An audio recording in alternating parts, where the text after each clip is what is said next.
What's up, YouTube? It's David Urban Fishing here, back again with top 5 baits of the month. And this month we're talking about October. October's fun, especially in the Midwest, because it's not quite cold, but it's cooling off. So it's not quite fall transition, but it's like the start of the transition because they're not in summer pattern anymore. It's wild. Illinois is wild. Honestly, it's just crazy. But without further ado, let's just jump into it. Horny toad. First and foremost, a soft plastic frog. A lot of guys are going to talk about like a buzzbait or a walking bait, and they're great options. Of course, the shad are starting to pull up, the bluegill are starting to pull up. Everything's kind of starting to come up shallow and feed for the winter. But the horny toad is just a little more subtle than a buzzbait, and it's going to be different than what everybody else is throwing. You know, if you're a tournament angler and you're about 40 out of 85, and the other 32 guys that beat that bank with a buzzbait and a walking bait, you come through with a horny toad or a soft plastic frog, and it's a little more subtle. You will get bites that other guys didn't. Typically, I'm going to rig this on like a 4-aught vector hook screw lock hook. I don't make these anymore. I wish they did. You can also put them on a frog hook if you really wanted to. You can put them on just a 4-aught EWG or a 5-aught EWG. It's enough weight to cast them, and it's also enough weight to keep them coming through the water well.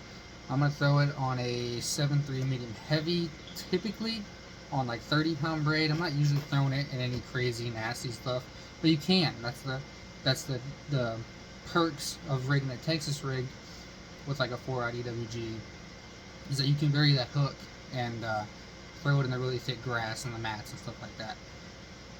Next up, a fluke or a soft body jerkbait, soft plastic jerkbait, whatever you want to call them. For me, it's a fluke. I'm going to throw this on a 7.3 medium with like 30-pound braid, maybe 20-pound fluorocarbon, depending on what I'm feeling. I'm going to throw that pretty well everywhere, honestly.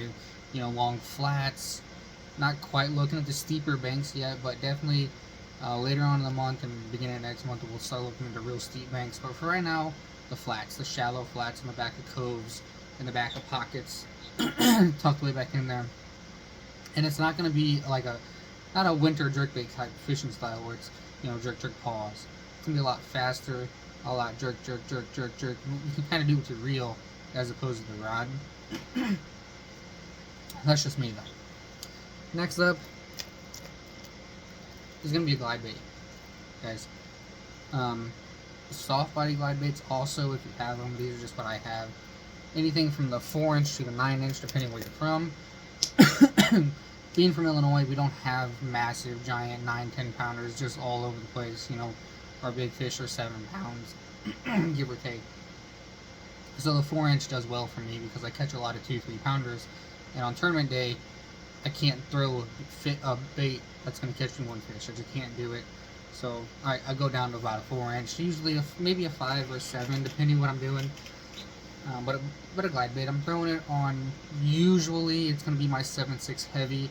I'm going to throw it on my flipping rod, just because I'm a co-angler, so I don't have room for a lot of rods.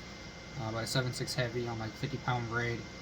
They are heavier, obviously, so there's that. Shout out Mountain Dew for sponsoring this channel.